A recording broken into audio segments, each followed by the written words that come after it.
En visite à l'étranger depuis le 13 novembre dernier, le président de la République, Alassane Ouattara, a échangé ce mardi avec le président français François Hollande. Les échanges ont porté sur le renforcement des relations franco-ivoiriennes. Deux accords ont été signés à la primature par le Premier ministre Daniel Kablan-Duncan et l'Union européenne. Une signature pour renforcer les programmes du Plan national de développement 2016-2020. Les législatives 2016 sont prévues le 18 décembre prochain. Le renouvellement du Parlement est en marche. La nouvelle constitution apporte des changements majeurs à l'Assemblée nationale. De quoi s'agit-il? Nous le saurons dans cette édition. Bonsoir et bienvenue. Le président de la République séjourne depuis le 13 novembre à l'étranger. En France, il a rencontré mardi le président François Hollande. Le renforcement des relations franco-ivoiriennes était au centre des discussions. Jérôme Kofi Aboulin. Un tête-à-tête à l'Élysée ce mardi 22 novembre 2016 entre le président de la République de Côte d'Ivoire, Alassane Ouattara, et son homologue français, François Hollande. Une rencontre dans le cadre des activités du chef de l'État ivoirien à l'étranger depuis le 13 novembre 2016. Les échanges entre le président ivoirien et celui de la France, comme à chaque fois que l'occasion leur est donnée, ont essentiellement porté sur le renforcement des relations entre les deux pays. Je viens de voir le président François Hollande pour échanger avec lui sur les relations bilatérales entre la Côte d'Ivoire et la République française. Ces relations sont excellentes. Lui dire tous les progrès que nous avons accomplis au cours des 5 dernières années. Et également, nous avons parlé de la région ouest-africaine, la lutte contre le terrorisme, la situation du continent et bien sûr les relations internationales. Nous avons eu un très bon échange. Je suis très heureux de cette visite et je voudrais à nouveau remercier le président de tout le soutien qu'il nous apporte. Après cet entretien avec le président français François Hollande, le président Alassane Ouattara a quitté Paris à destination de Malabo en Guinée équatoriale pour participer au 4e sommet Afrique-Monde arabe. Pour rappel, le chef de l'État ivoirien était d'abord au Maroc, précisément à Marrakech, où il avait pris part à la 22e conférence internationale cadre des Nations Unies sur le changement climatique, au COP22. À Madagascar, le 16e sommet de la francophonie ouvre ses portes ce mardi 22 novembre. 3000 personnes et plus d'une trentaine de chefs d'État sur les 80 pays que compte l'Organisation internationale de la francophonie OIF prennent part à ce premier sommet en exercice de Michaël Jean. Ce sommet de la francophonie est le deuxième organisé dans la zone océan Indien après celui de Grand Bay en île Maurice en 1993. Revenons en Côte d'Ivoire pour nous pencher sur la coopération entre la Côte d'Ivoire et l'Union européenne. Les deux parties ont signé 2 accords. L'un concerne le programme d'appui budgétaire de bonne gouvernance, l'autre le programme d'appui au secteur vivrier. Ces 2 accords ont été signés pour les 5 prochaines années en présence du Premier ministre Daniel Kablan-Duncan. Cette signature s'inscrit dans le cadre du Plan national de développement 2016-2020 à Boussanogo. Ces signatures des programmes d'appui budgétaire de bonne gouvernance et de développement et d'appui au secteur vivrier traduisent le dynamisme et l'excellence des relations entre la Côte d'Ivoire et l'Union européenne qui veut soutenir la Côte d'Ivoire pour les 5 prochaines années. Le rôle de la Côte d'Ivoire dans la région est particulièrement important en vue de l'intégration régionale, en vue de la capacité du pays de mobiliser des ressources pour créer un espace économique intégré. Ce que nous allons faire aujourd'hui, c'est la création d'emplois pour les jeunes, c'est l'investissement, c'est la création d'activités économiques soutenables. L'État de Côte d'Ivoire apprécie à sa juste valeur le soutien de l'Union européenne pour la mise en œuvre de ces 2 programmes d'une valeur de 40 milliards de francs CFA ou 62 millions d'euros, respectivement, et 13 milliards de francs CFA, soit 20 millions d'euros. Je voudrais saluer la disponibilité constante et l'engagement de votre institution à accompagner la Côte d'Ivoire dans la poursuite de la dynamique économique remarquable qu'elle enregistre depuis 2012 sous la haute égide de son Excellence M. Alassane Ouattara, président de la République. Les actions qui seront menées dans le cadre du programme d'appui budgétaire de bonne gouvernance et de développement sont en adéquation avec les axes stratégiques 1 et 2 du plan national de développement, notamment le renforcement de la bonne gouvernance. Le programme d'appui au secteur vivrier s'inscrit, lui, dans le cadre de l'axe stratégique 3 du plan national de développement, qui est l'accélération des transformations structurelles et de l'industrialisation. Après la coopération Parlons économie, le président de la Banque européenne d'investissement est en visite en Côte d'Ivoire avec le Premier ministre Daniel Cablon-Duncan. Il a procédé à l'ouverture du bureau régional de la BEI à Abidjan. La Banque européenne d'investissement entend contribuer au développement des pays de l'Afrique de l'Ouest à partir de la Côte d'Ivoire au regard de ses potentialités économiques. Francis Boifou. Ce geste marque l'ouverture officielle de la représentation régionale de la Banque européenne d'investissement BEI à Abidjan. La Banque de l'Union européenne vient compléter la liste des institutions financières et fonds d'investissement présents en Côte d'Ivoire pour booster l'économie de la sous-région. Nous avons fait le choix d'Abidjan pour deux raisons. D'abord parce que dans un pays, la Côte d'Ivoire, qui connaît une croissance très forte et qui a un rôle particulièrement important dans l'économie régionale, mais aussi parce que c'est le siège de la Banque africaine de développement et que la Banque africaine de développement est une banque avec laquelle nous cofinançons de nombreux projets. Et les priorités vont continuer à être les infrastructures, le changement climatique, le développement de l'agriculture et les PME. La Côte d'Ivoire enregistre de nombreux progrès depuis 2012. Le Premier ministre Daniel Cablon-Duncan attend beaucoup de la BEI, conscient de ce que l'émergence du pays passe par la réalisation de nombreux projets avant 2020. Il s'agit notamment du secteur agricole, mais aussi de l'agro-industrie, du secteur minier, des infrastructures socio-économiques, notamment le secteur hydraulique. Aussi, il s'agit d'énergie, centrales thermiques, barrages hydroélectriques, mais aussi des TIC, des logements, avec le vaste projet de construction de 150 000 logements sociaux, mais aussi des secteurs de l'hôtellerie et du tourisme. Entre 2010 et 2014, la Banque européenne d'investissement a financé 33 projets pour un montant de 722 milliards de francs CFA en vue de soutenir le développement économique, la création d'emplois et la croissance en Afrique de l'Ouest. Toujours en économie, Harare, la capitale du Zimbabwe, a accueilli pendant 5 jours la 8e réunion des directeurs généraux des douanes de l'Union africaine. La rencontre a permis de réfléchir aux moyens et méthodes pouvant aider à une fluidité et une célérité des échanges commerciaux entre les États africains. Abou Sanogo. Des barrières aux passerelles, mise en œuvre des postes frontaliers à point de passage unique pour une meilleure facilitation des échanges commerciaux. Ce thème était au centre des travaux de la 8e réunion ordinaire annuelle du sous-comité des directeurs généraux des douanes de l'Union africaine pendant 5 jours à Harare, au Zimbabwe. Les directeurs généraux des douanes de l'Union africaine ont résolu de travailler ensemble en coopération pour aboutir à l'objectif commun d'améliorer l'environnement pour le commerce à travers l'efficacité des douanes. Les douanes ne devraient pas être barrières, mais plutôt des ponts. Le chef de la délégation ivoirienne, le général Issa Koulibaly, directeur général des douanes ivoiriennes, a plaidé pour la réalisation de la douane numérique. Ça me paraît être la chose très importante vers laquelle il faut aller, l'informatisation et notamment l'interconnexion des systèmes qui permet d'avoir des informations en temps réel de chaque côté, ce qui permet de limiter l'intervention humaine et donc de pallier aux soucis de contrôle, notamment pour ce qui concerne la fraude. Un acte qui vise de meilleurs échanges commerciaux entre États africains et une sécurisation des recettes douanières, indispensable au financement du programme opérationnel de maintien de la paix par un appui de 0,2% par administration douanière dès 2017.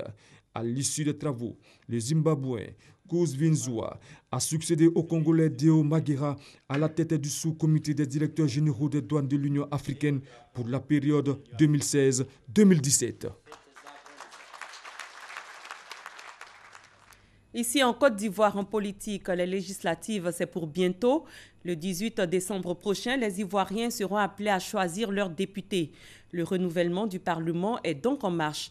Le Parlement qui connaît des changements majeurs avec la nouvelle Constitution. Par exemple, exceptionnellement, le prochain mandat des députés sera de 4 ans. Des explications de Sylvie Toury. Dans les starting blocks, environ 1200 candidats, ou du moins provisoirement. Le temps pour la commission électorale indépendante de mettre sur le grill des critères d'éligibilité les différents dossiers. Mais déjà, ces candidats à la candidature ont été soumis à l'article 80 nouveau du Code électoral, résultat de la modification des articles 75 et 80. Diawara est le président de la Commission des affaires générales et institutionnelles qui a examiné en premier le projet de modification. Les articles 75-80 de 2000 étaient des articles qui se contredisaient. L'un des articles, notamment l'article 75 ancien, disait que les dossiers de candidature aux élections législatives doivent se faire dans 30 jours. Et l'article 80 disait 45 jours. Pour le même objet, le gouvernement a trouvé que cela était embêtant. 2 dates pour le même objet dans le même test. Une harmonisation s'imposait donc. C'est finalement le délai de 30 jours qui sera retenu, comme le stipule l'article 80 nouveau. Les candidatures à l'élection des députés sont transmises à la commission chargée des élections, au plus tard 30 jours avant la date du scrutin. Autre modification, la prochaine législature sera exceptionnelle. Elle durera 4 ans au lieu de 5. Le gouvernement nous a fait la proposition pour pouvoir harmoniser les dates. Nous avons accepté pour que toutes nos élections se passent dans la même année. Pour que si nous arrivons par exemple aux élections présidentielles, que les élections présidentielles, les élections législatives et autres, comme je vous l'ai dit tantôt, se passent dans la même année. C'est vraiment pour un problème d'harmonisation des dates. Ainsi, les députés élus au soir du 18 décembre prochain achèveront leur mandat en 2020 et non en 2021. La prochaine Assemblée nationale tiendra annuellement une seule session ordinaire au lieu de 2, comme par le passé. Ainsi dispose la nouvelle Constitution en son article 94. Un article qui a suscité inquiétude au cours de la présentation de l'avant-projet en séance plénière. Le ministre d'État m'indiquait qu'il ne comprenait pas pourquoi, en France, alors que le gouvernement adopte un texte, 2 jours après, on me dit que le Parlement est en train de siéger. En fait, c'est ça l'efficacité du travail gouvernemental et du travail parlementaire. Vous devez suivre, d'autant plus qu'on vous demande aujourd'hui de procéder au suivi et à l'évaluation des politiques publiques. Il faut être au contact du gouvernement pour pouvoir procéder à cette évaluation.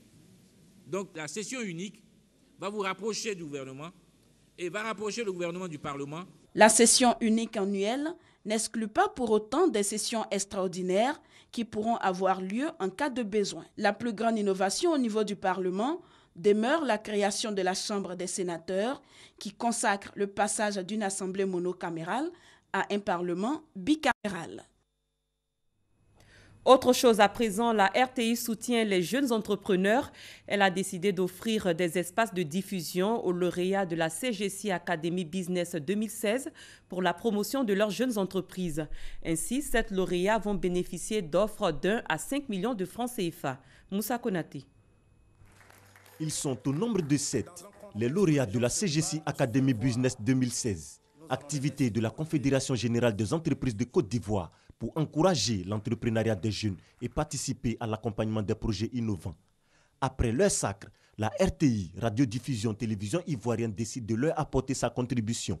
Le média de service public donne à ces jeunes entrepreneurs des espaces de diffusion gratuits pour la promotion de leurs projets. Des offres de communication dont le montant varie de 1 à 5 millions de francs CFA. L'objectif de la RTI est de faciliter le décollage de l'activité économique de ces entreprises en leur permettant de communiquer gratuitement, donc à hauteur des montants qui ont été indiqués. Donc une entreprise qui a eu un prix d'1 million pourra consommer nos différents espaces publicitaires à hauteur de 1 million.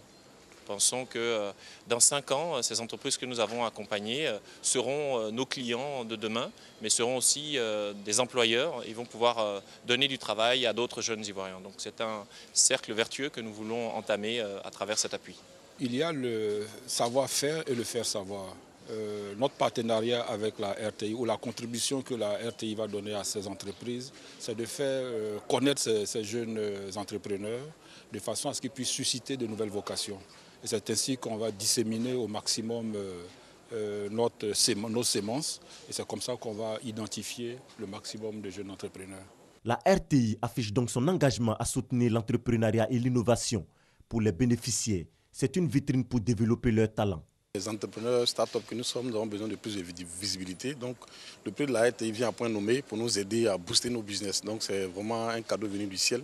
Et nous tenons à dire merci à la RTI pour ce prix qui nous est accordé. Nous allons communiquer sur les ondes de la RTI. Nous allons probablement présenter l'entreprise à peut-être des émissions sur des plateformes. Je pense que nous allons optimiser l'utilisation de ce prix. Je pourrais faire de la publicité, je pourrais présenter mon entreprise partout en Côte d'Ivoire. Ça va me permettre à mon entreprise d'accroître mon marché client et demain être leader de la sous-région. Avec cette initiative, la RTI et la CGC partagent les mêmes ambitions, celle de révéler les stars du monde de l'entreprise de demain. Dans le domaine de l'éducation, l'intersyndicale de l'enseignement préscolaire et primaire de Côte d'Ivoire a échangé hier avec le ministère de l'Éducation nationale. Au centre des préoccupations, les cours du mercredi. Au terme des négociations, les enseignants ont annoncé la suspension de leur mot d'ordre de grève. Ils appellent leurs collègues à assurer les cours du mercredi. On les écoute. À l'issue des discussions, des résolutions principales qui suivent ont été arrêtées. 1. La mise en place du cadre de concertation qui comprend 24 membres, dont 12 pour les syndicats. 2. La définition consensuelle des termes de référence et du chronogramme de travail ce jeudi 24 novembre 2016. 3. La tenue imminente d'un séminaire ne pouvant excéder 3 jours et à l'occasion duquel les points figurant dans le préavis de grève de l'ISEPSI seront examinés en vue de solutions adéquates. En conséquence, l'ISEPSI appelle les enseignants et les enseignantes à assurer les cours de mercredi jusqu'au règlement définitif de cette question. Par ailleurs, l'ISEPSI invite le gouvernement à lever toutes les sanctions prises contre les enseignants pour un dialogue sain et constructif. Fait à Abidjan, le 22 novembre 2016, pour l'ISEPSI, le porte-parole David Bliblé. La Côte d'Ivoire compte près de 2000 réfugiés issus de la Centrafrique, du Libéria, du Congo et de bien d'autres pays de la sous-région. L'opération de vérification des réfugiés vivant dans le pays a débuté aujourd'hui au siège du service d'aide et d'assistance aux réfugiés et apatrides, appuyé dans ses missions par le HCR. Gabriel Zani. Ils sont près d'une cinquantaine, hommes, femmes et enfants, à se présenter au siège du Sahara, le service d'aide et d'assistance aux réfugiés et apatrides, pour la vérification de leur identité de réfugiés. Certains sont en Côte d'Ivoire depuis plus de 15 ans et travaillent grâce à une qualification. Pour d'autres, la vie n'est toujours pas aisée. Je suis en Côte d'Ivoire il y a 3 ans. Quand j'étais venue, il y a une sœur qui m'a accueillie chez elle avec mon enfant et il y a mon petit frère aussi. Donc on s'est débrouillé un peu pour survivre. Je suis réfugié congolais de Brazzaville et depuis 1997 je suis là. Je suis dans le domaine de l'informatique, je travaille dans un cabinet. Nous sommes intégrés d'une manière ou d'une autre et je pense que la vie, ça va. L'opération a pour but d'actualiser les informations concernant les réfugiés et de consigner des données fiables. La présence physique du réfugié est donc nécessaire pour rassurer les agents du Sahara. En Côte d'Ivoire, ils sont environ 2000 réfugiés. En mobilisant ces données fiables pour actualiser notre base de données, nous allons pouvoir adresser à travers des projets toutes les préoccupations des réfugiés pour qu'ils se sentent à l'aise en Côte d'Ivoire, pour qu'ils vivent en parfaite harmonie avec les populations ivoiriennes. Ce recensement se fait aussi à Bobo, Yopougon, Makori, pour le district d'Abidjan, et à Yiglo, Danané, Zonien et Daloa, dans les villes du Grand Ouest. Une opération éclatée pour atteindre le plus de réfugiés non identifiés dans les fichiers de renseignement, affirme un responsable de l'Agence des Nations Unies pour les réfugiés, HCR, qui apporte son soutien technique au Sahara. Nous avons des techniciens qui sont venus un peu de partout, certains de Dakar et d'autres de l'intérieur du pays pour appuyer cette opération ici en Côte d'Ivoire. Depuis 4 années, nous nous efforçons à apporter une protection assez évidente pour les réfugiés qui sont en Côte d'Ivoire. Et pour pouvoir mieux apporter la protection, il faut connaître exactement le nombre de réfugiés que nous avons sur le territoire ivoirien. Cette opération de recensement prendra fin le 3 décembre prochain. Lors du tout récent Conseil des ministres, une décision a été prise, celle de l'interdiction de la vente et la consommation de l'alcool en sachet. Une mesure qui a pour but de freiner l'utilisation de ce produit très répandu et que l'on trouve à moindre coût. Pourquoi ne faut-il pas consommer l'alcool en sachet? Que pensent les populations de cette interdiction? Moussa Konaté tente de répondre à ces questions. De l'alcool en sachet, brandi en pleine rue comme un trophée. Sa qualité de consommateur d'alcool, ce jeune homme le revendique avec ce geste. Pour lui, l'alcool en sachet est un stimulant pour une journée réussie. C'est normal, c'est liqueur. Donc le liqueur qu'elle a, on peut consommer ça, puis il n'y a pas de problème. La consommation, c'est une inspiration. Les sachets, aujourd'hui là, c'est un peu mieux parce que ça fait de l'économie. Dans cette rue, non loin de la gare routière à Adjamé, des sachets en quantité jonchent le sol, preuve d'une consommation certaine. Le produit se vend et se consomme bien au prix de 100 francs tout au plus dans les commerces et dans les rues. Une opportunité d'affaires pour certains. Ça, je prends pour nourrir ma famille. J'ai 6 enfants, ils sont à l'école. Je me débrouille avec mes enfants, avec ça. Depuis quand j'ai commencé à vendre les sachets. Et pourtant, la consommation d'alcool et puis en sachet peu fiable constitue des risques de santé pour la population. C'est un alcool dont on ne connaît pas souvent le dosage, comment il est fabriqué, où il est fabriqué, qui est derrière. Mais ensuite, c'est aussi leur disponibilité et leur accessibilité financière ou géographique, j'allais dire, parce que ce sont des alcools conditionnés pour 100 francs l'unité et tous les enfants peuvent se permettre d'en avoir. On est à 1 sachet pour se stimuler, on est à 2 sachets pour se stimuler, alors qu'au 3e sachet, on développe plutôt l'effet contraire, c'est-à-dire l'abattement, l'engourdissement, l'endormissement, si on veut dire. C'est un phénomène tout doux qui arrive. Vous pensez que vous êtes le maître de la substance, vous en achetez quand vous pouvez, mais après c'est la substance qui s'impose à vous. Après c'est la substance qui vous dit, levez-vous et allez m'en acheter. Voilà, et c'est la substance qui fait la loi. Et en ce moment-là, le chemin retour n'existe plus, c'est la dépendance. Votre personnalité est organisée méticuleusement autour du produit et que le produit, et puis le produit s'impose à vous, à votre vie.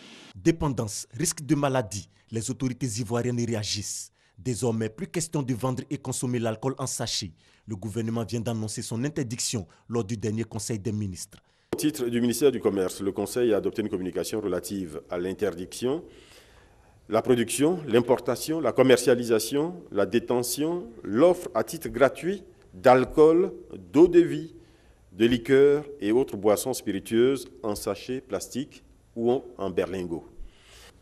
Donc ces produits qui, pour la plupart, entrent sur le territoire national de façon frauduleuse, notamment par la contrebande, pour l'essentiel ne respectent pas les normes de dosage prescrites, constituent ainsi une réelle menace pour la santé des consommateurs.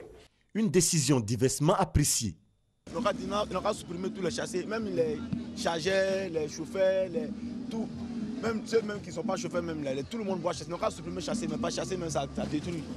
C'est quelque chose qui n'est pas bon, ça détruit. Voilà, ça détruit la jeunesse. Ce sachet, ça crée beaucoup d'emplois. Regardez même, quand il te dit que tu descends à Djamé, à ta Boboska, à Djamé, partout là, toutes les filles qui se promènent, au moins plus de 1000 personnes vont la boisson en sachet. Tout ça là. Quand tu arrives dans la région d'Azopeska, à Coupé, à Ferry, à Bengou, tout ça, c'est au moins plus de 1000 emplois qui vont se supprimer. Le commerce de l'alcool en sachet, une bonne affaire. La consommation du produit, risque pour la santé. Entre activités lucratives et préservation de la santé, le choix est vite fait. La 3e édition du Salon international de la géomatique, dénommé Géomatique 2016, a refermé ses portes ici à Abidjan. Quelques 300 experts y ont pris part autour du thème « L'administration des terres et développement durable, quelles solutions pour les pays en quête d'émergence ?» Victorien Ngwa. L'administration des terres et le développement durable, quelles solutions pour les pays en quête d'émergence? Thème de la 3e édition de la Géomatique 2016, couplé des 5e universités de perfectionnement de la Fédération des géomètres francophones. Le salon a fermé ses portes le vendredi 18 novembre 2016. Que retenir? 700 visiteurs, 13 structures participantes, objectif, consolidation du partage d'informations, recherche de pistes de solutions pour les administrations publiques et privées face à la problématique du foncier. Autant d'enseignements tirés des formations à travers 6 thèmes traités en conférence. La Côte d'Ivoire a certes connu des réformes avec des acquis et des faiblesses et l'insuffisance de géomètres. Au titre des recommandations, la mise en place d'une base de données accessible sur le foncier, l'augmentation du nombre de géomètres et le partenariat entre les acteurs. Autre recommandation du ministre de l'Enseignement supérieur et de la Recherche scientifique, la publication des actes du salon et des meilleurs articles. La fin de la Géomatique 2016 a été marquée par un dîner gala, dîner au cours duquel des cadeaux ont été remis à la Fédération internationale des géomètres et à la Fédération des géomètres francophones. Yamoussoukro, la capitale politique ivoirienne, est une destination touristique du pays avec environ 250 000 visiteurs par an. Mais le tourisme est aussi pourvoyeur d'emplois dans cette ville. On en parle avec Charles Tatsou. La région du Bélier et le district autonome de Yamoussoukro regorgent de beaucoup d'atouts qui contribuent au développement du tourisme en Côte d'Ivoire. Des potentialités touristiques incluant sites et curiosités. On citera entre autres l'INPHB, la Fondation Félix Houphouët-Boigny pour la recherche de la paix, les lacs au Caïman, le palais présidentiel et la basilique Notre-Dame de la Paix qui drainent des milliers de visiteurs chaque année. Nous sommes là dans le cadre d'une mission de formation des géomètres francophones qu'on a pu passer à Abidjan. Et le tour maintenant au pays, je essaie de passer au moins visiter la basilique dont on a entendu parler. On a découvert en tout cas beaucoup de merveilles à l'intérieur. Autre atout, les richesses culturelles. La région en possède remarquablement. Par exemple, la sortie du masque Goli, les techniques de fabrication d'objets artisanaux en bronze et d'apparats de chefferie, le tissage du pagne baoulé, les célébrations des ignames et de la fête de Pâques ou Pakinou. Le tourisme rime avec l'hôtellerie. Ici, le secteur de ces deux activités contribue à la création d'emplois. En 2010, nous étions à environ 95 établissements d'hébergement. À l'heure actuelle, nous sommes à 161. Une très bonne progression avec environ 2944 chambres pour 1000 emplois. On y dénombre également 200 entreprises de restauration. Mais l'ambition de la direction régionale du tourisme reste la pérennisation de ces valeurs culturelles et les visites plus accrues de touristes dans la région. Elle ne manque pas d'initiatives pour une prise de conscience des responsables de tous les secteurs d'activité impliqués dans le développement du tourisme. Madame le directeur a eu beaucoup d'innovations très pertinentes et très intéressées. J'ai demandé au conseil municipal de tout faire pour que tout ce qu'elle va nous demander, nous puissions donc accéder à cela pour venir en aide parce que nous voulons l'aider à nous aider. La direction régionale du tourisme et ses invités ont fait un tour de la ville en autocar. La série de visites a pris fin dans le village de Mbekro où les visiteurs ont pu découvrir le mode de vie, les us et coutumes des populations de cette localité. À l'étranger, la tension est montée en Haïti dans l'attente des résultats des élections présidentielles et législatives qui se sont déroulées dimanche 20 novembre dans le calme et sans incident majeur. Léopold Berlanger, le président du Conseil électoral provisoire, a annoncé que les résultats seraient rendus publics dans un délai de 8 jours après le scrutin. Selon la loi haïtienne, seul le CEP est habilité à publier les résultats. Mais dès lundi, le parti haïtien Tête Calais, fondé par l'ancien président Michel Martelly, a provoqué la victoire de son candidat Jovenel Moïse. Cette annonce a provoqué la colère de plusieurs centaines de partisans de Maryse Narcisse, la candidate de Fanny Lavalas, le parti de l'ancien président Jean-Bertrand Aristide. Le président américain élu Donald Trump a annoncé que les États-Unis se retireraient au premier jour de sa présidence du traité commercial transpacifique TPP, qu'il a qualifié de catastrophe potentielle pour son pays, une de ses 6 mesures phares visant à mettre en route son projet « L'Amérique d'abord ». À la place, nous allons négocier des accords justes et bilatéraux qui ramèneraient des emplois et des industries dans le pays, a-t-il déclaré. Pour entrer en vigueur, le TPP devait encore être approuvé par le Congrès américain dominé par les républicains. En sport, le défenseur ivoirien du Paris Saint-Germain, Serge Aurier, a été privé de son visa d'entrée au Royaume-Uni, retiré par le ministère de l'Intérieur britannique et ne fait donc pas partie du groupe convoqué par l'entraîneur Unai Emery pour affronter Arsenal en Ligue des Champions mercredi 23 novembre. Selon le PSG, les autorités britanniques s'appuient sur la récente condamnation en justice de Serge Aurier pour justifier cette décision. Le latéral ivoirien a été condamné le 26 septembre à 2 mois de prison ferme pour violence contre un policier lors d'un contrôle à la sortie d'une boîte de nuit parisienne le 30 mai. Condamnation dont il a fait appel. C'est la fin de cette édition. Merci de l'avoir suivi. Très bonne fin de soirée sur RTI 1.